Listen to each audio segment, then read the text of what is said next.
control over those tremors and Parkinson's disease. So they're trying to find ways to treat that. We're going to see in the cerebral area fibers that'll connect the cerebrum to the pons, where it makes it look like it's sitting. The cerebral aqueduct that we just talked about with those ventricles will have fibers. These we have found help us have an awareness of pain.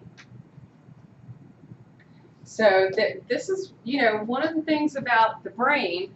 We can't really know everything because there's always new stuff that they're finding out. The reticular formation that we mentioned, that loose web of gray matter, meaning those nerve cell bodies, dendrites, synapses, okay? They're neural networks, but look what the reticular formation has been found to play a part in. Somatic, motor, control, soma, body, a lot of the skeletal muscle, cardiovascular, pain modulation, sleep and consciousness, habituation. What? We have to make sure that the brain does not pay attention to every sensation being sent. If the brain made us aware of every sensation that it receives, simply the hair on your head would make you go insane within the span of maybe 2 to 3 seconds. So it actually has to habituate, meaning learn to ignore that stuff, that sensory information that's constantly coming in. It's really cool. It's the reason we don't pay attention to the clothes on our back. Because if we did, we wouldn't be able to stand it. Because our brain would be so aware of it that that would be all we could think about. We're going to find something called RAS. R-A-S. The Reticular Activating System. This will begin to affect the cerebrum. Why?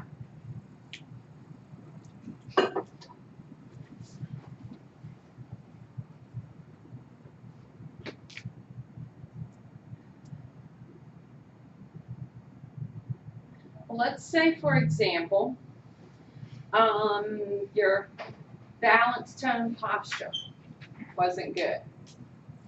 What about if your heart wasn't acting right? What about maybe sleep and consciousness, being alert when you should be sleeping, sleeping when you should be alert? All of this was something going on. This will be recognized and picked up by your higher order brain, which is the cerebrum. That higher order function of the brain, of the body, comes from the cerebrum. Cerebellum, brainstem, they're going to all be primitive. Everything will be primitive.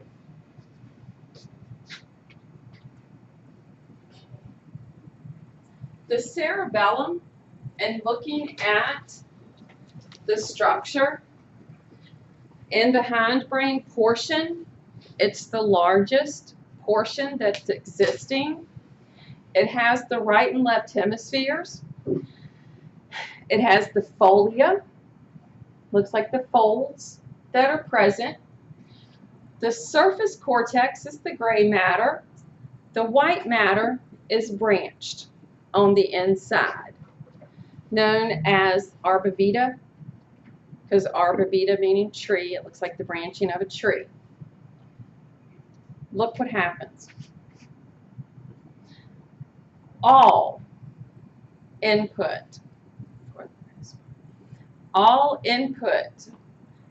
through this goes to, all input goes to the cortex. There will be an exception, but for the most part, all input, all output is from the deep nuclei. But look at this. This small portion has over half of all the brain's neurons.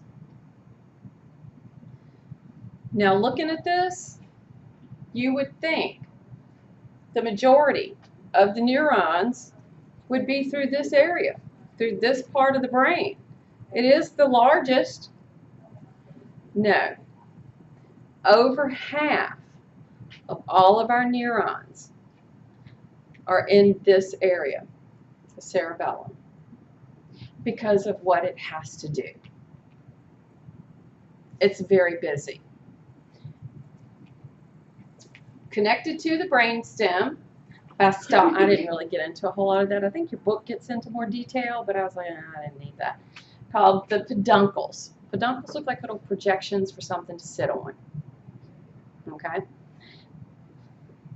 On the inferior side, on the inferior area, it gets connected to the medulla oblongata. The middle gets connected to the pons, and the superior to the midbrain. It's got a nice connection to all areas of that primitive region. Its job,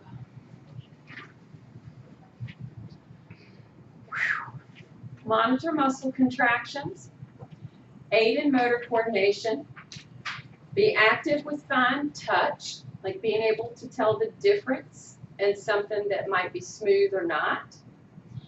The timekeeper, for example, tapping of your finger, kicking of your feet, moving of your knee, whatever the case might be. Eye movement to compensate for head movement.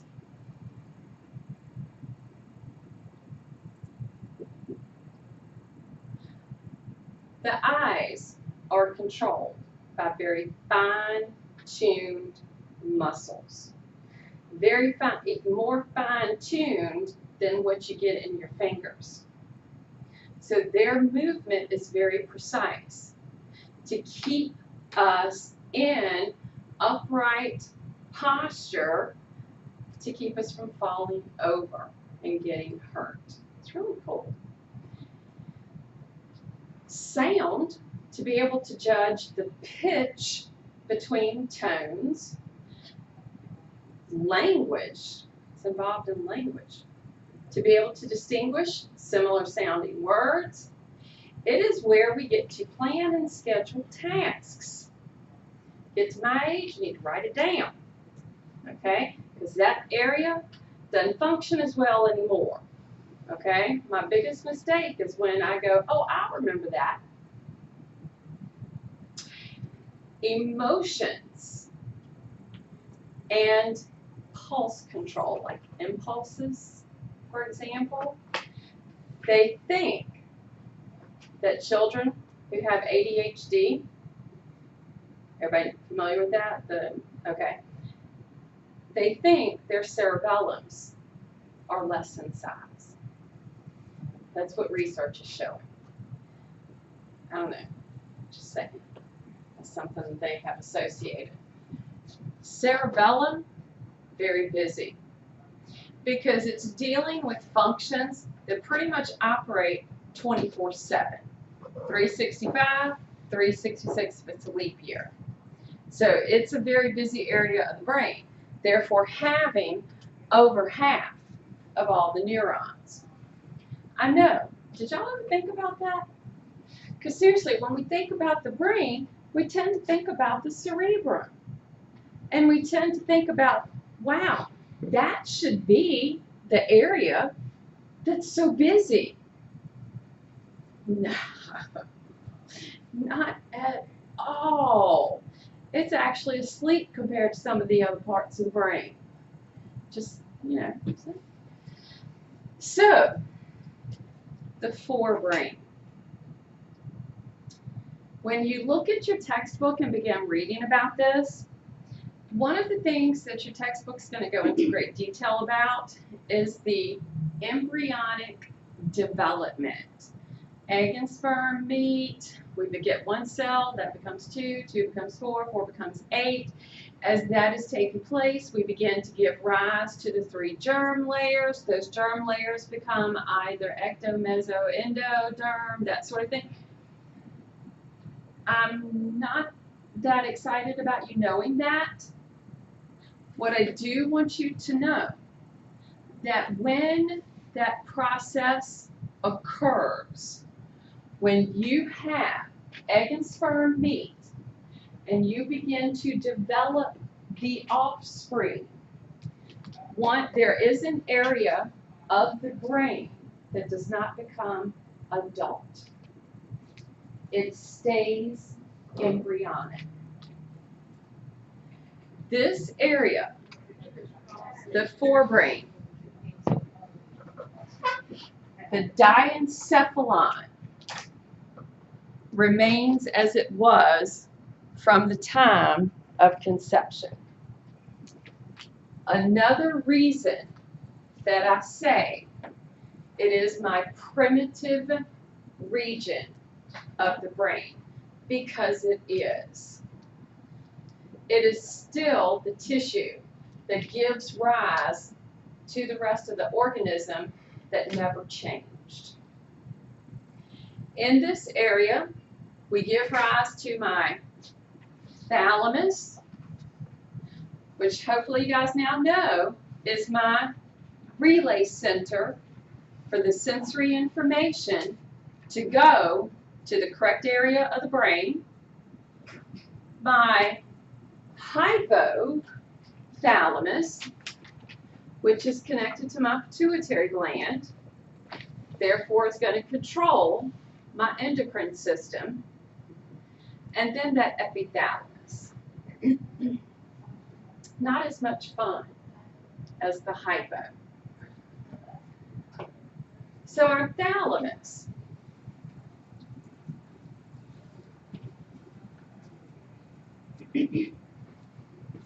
when you're looking at your model, and this one, the little pituitary gland's barely hanging on, okay? But the pituitary gland has that little W on top of it, and just above that area is where my thalamus is found, okay? Does everybody kind of see that, the little area? It's not anything well defined. It's just that that's where we know it is, okay? Now, the thalamus as a whole, which is a very small area, contains 23 nuclei. What did we say nuclei were? Nick? Cell bodies. It's an area very dense with nerve cell bodies. 23 that we know of are in this little area, but it's busy. Of those 23, they put them into one of 5 groups.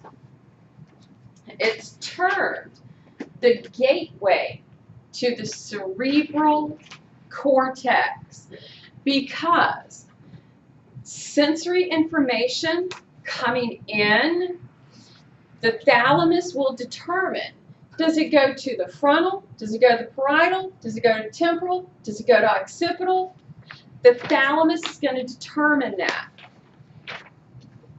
The motor is to basically take the motor information from the cerebellum to the cerebrum. It will create a feedback loop between my cerebral cortex and basal nuclei that are going to be found throughout the system. It's involved in what's termed the limbic system, which is areas of my cerebral cortex to the outer portion here, of my temporal and